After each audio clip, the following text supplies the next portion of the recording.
According to the Labor Party, Peter Dutton is Australia's Trump. But that is an insult to Trump. Dutton is at best Temu Trump. He's the Trump you get when you buy your Trump from Wish. He's already broken the day the package arrives on your doorstep, and there is absolutely no way that you are ever going to be able to claim that on the warranty. Peter Dutton just snatched defeat from the jaws of victory in the first week of this election campaign by backflipping on his plans to fire 41,000 public servants and reneging on his plan to make public servants actually show up to the office. He says the backflip is because of the outrage, particularly the outrage of women. We heard you, he said, because apparently women have a particular issue with the idea of actually going to the office. Even though there's a lot of women that do go to work every day, like nurses and school teachers, etc. Apparently, asking women who work in office jobs in the public service to do exactly the same thing, well, that's too much. Which does imply that there's a lot of women on taxpayer salaries who are doing what exactly with their time? Surely Peter Dutton, by agreeing with this particular argument, is not implying that women are spending their taxpayer-funded working hours doing non-work activities like looking after children. He's not implying that, is he? He has not only humiliated himself by accepting this line of argument and buckling to this pressure, but he's also missed an amazing opportunity to counterattack the Labor Party. He could have thrown them under the bus for implying through this gendered outrage. They are implying that women aren't really pulling their weight at the office. They are implying that women aren't really doing their jobs and focused on providing value to Australian taxpayers who pay their salaries. It was a wonderful opportunity to go on the attack, and a political master would have turned the Labor Party's "but what about the women" attack into an attack of their own. But Dutton is no political master. And when it comes to this outrage about the 41,000 cushy taxpayer-funded jobs being cut, well, yeah, of course there's outrage. But Dutton, what did you expect? Their gravy train is coming to an end. Of course the fat-faced passengers are upset about it. Dutton has shown himself to be bereft of principles, absolutely spineless, unable to withstand even a single week of campaign pressure without resorting to a humiliating backflip.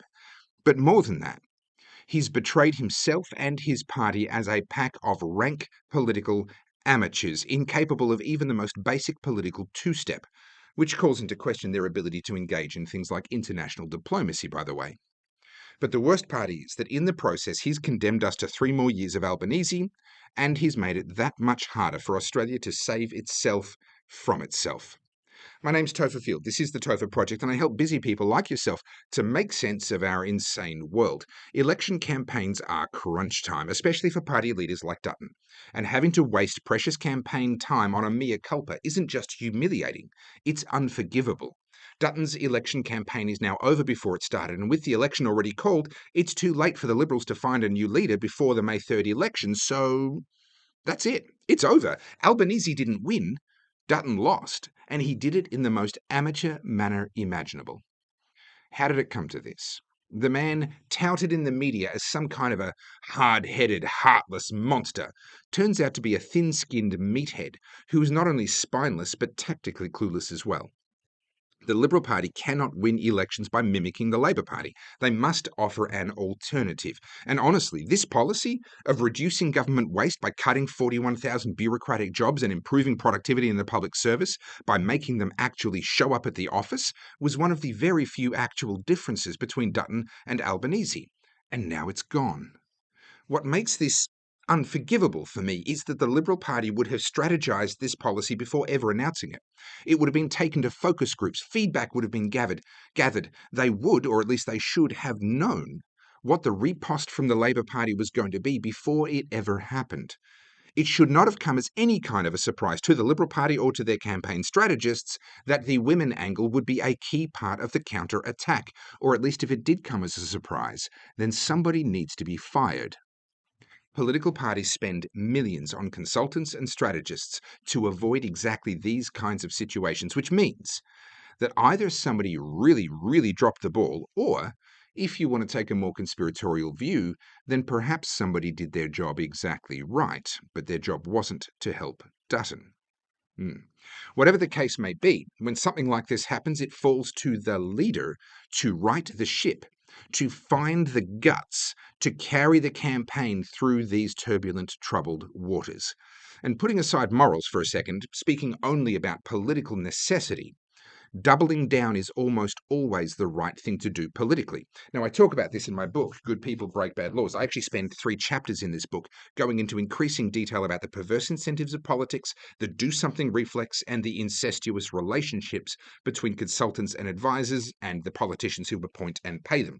And it is, unfortunately, truly rare that taking responsibility and apologizing is the smart play politically, even when it's the right thing to do morally. And that's one of the reasons why politicians almost never apologize, because in addition to the fact that most of them are egomaniacs and apologizing simply isn't something they're capable of, it is also almost never to their political advantage to apologize, and so they don't. Peter Dutton, in this case, had nothing to apologize for. It was good policy, necessary policy. And so he needed to double down, go harder, rail against the Labor Party for caring about cushy taxpayer-funded jobs when the taxpayers themselves are doing it tough. Mock their pleas to work from home when the working class and many government employees like nurses, teachers, police, etc., they don't get the choice. This was the moment where he could have really stepped up and taken the initiative, stolen the disaffected working class away from the Labor Party, by wedging them and standing for them, by insisting that the laptop bureaucratic class actually has to pull their weight. But he lacked the guts. He curled up into a ball and he apologized. Now, I will credit Dutton with one thing. He's proved that he's capable of apologizing, which in a politician is rare, and as a human being, that's a wonderful thing. But apologizing for this? For your best policy? For the one that actually sets you apart and shows that he hadn't completely lost touch with the principles of Robert Menzies upon which the Liberal Party is founded? This is a political disaster and a personal failure of both principles and courage. It is a failure of astonishing proportions. Just yesterday, I released a video detailing the incredible work of Javier Milei, the president of Argentina. I covered the courageous actions he took to fire 70,000 government employees, about 20% of the federal government's workforce, and the radical approach that he took to deregulation, slashing red tape, slashing middle-class welfare and cost of living subsidies, and he turned the huge deficit of Argentina into a surplus. And yeah, people were outraged. There were protests. People don't like losing their jobs, and when they're used to having a sugar daddy in their government, they don't like it when someone takes the sugar away. But as I explained in that video, just 18 months, not even 18 months, after Javier Milei came to power, the Argentine economy is growing fast. Their budget is in surplus. Their inflation is a fraction of what it was, and their poverty level is falling for the first time in a long time, and has already become lower than it was when he took over, despite the drastic actions that he took when he first came to power. That's what it looks like when a leader has the courage to do what is right. We already knew that Albanese was not that guy. We were hoping that maybe, just maybe, Peter Dutton might actually be the hard man that he's portrayed as in the media. That maybe, just maybe, he might actually have some shades of Donald Trump in him somewhere. That maybe, just maybe, he might have the courage and the thick skin that it is going to take to turn Australia around and get us out of this government debt death spiral that we're in. Sadly, that has now proved to be a fool's hope. Dutton has betrayed his principles and the Liberal Party's values, or at least their values from when they were founded.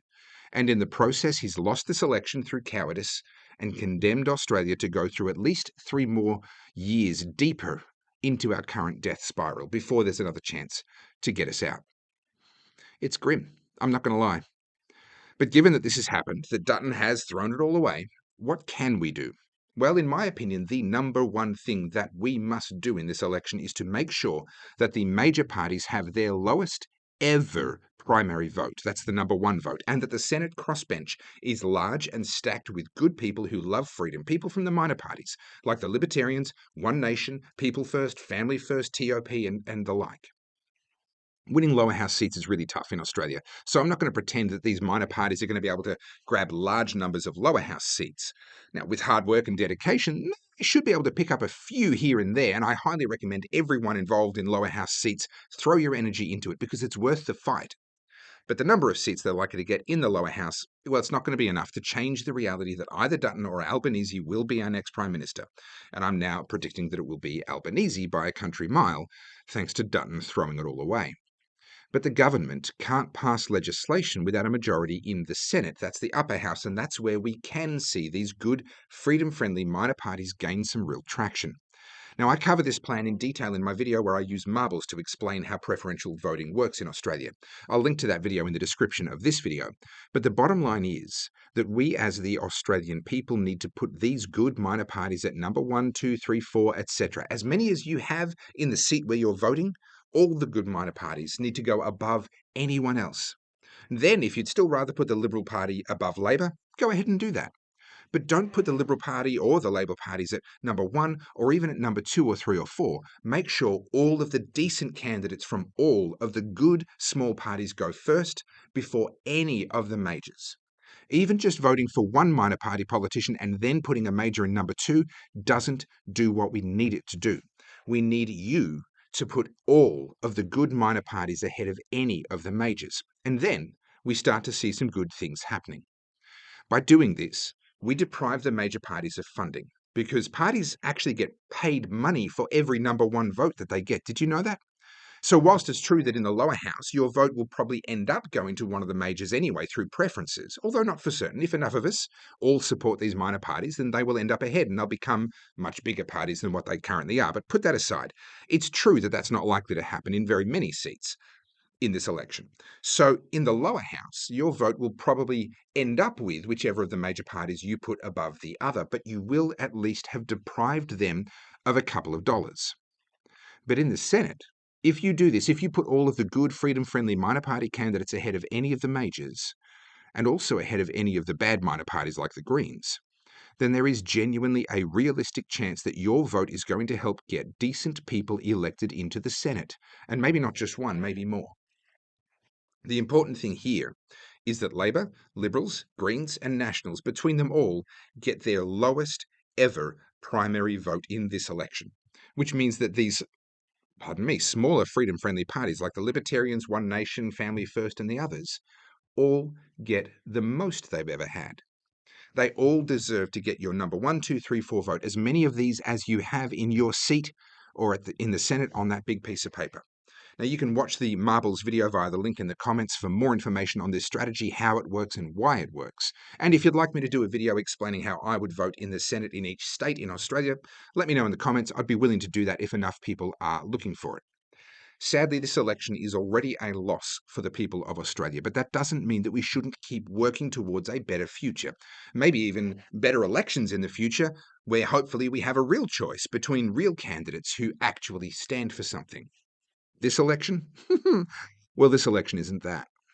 My name is Topher Field, and I am 100% viewer funded. It is only thanks to you guys watching my work, buying my books and my merch, that I'm able to keep doing what I do. So thank you. And if you found this video valuable, please support my work by buying books, t-shirts and hoodies from goodpeoplebreakbadlaws.com. You can follow all of my work via @TopherField on all the socials. And yes, it's election season, so I'm going to have to put an authorization at the end of this video, just in case the AEC decide to nitpick what I do. But rest assured, this video is entirely my own work and my own opinions. I am not paid by anyone or influenced by anyone or anything other than what I believe is best for my home, Australia. Now, I am biased. Be clear about that. I am biased towards freedom and against government. But I am completely independent. I'm not paid by anybody, and I speak only for myself. My name's Topher Field. This is the Topher Project. I'll see you in the next video, and as always, stay free. Authorized by Topher Field for Topher Field at Topher Field Studio.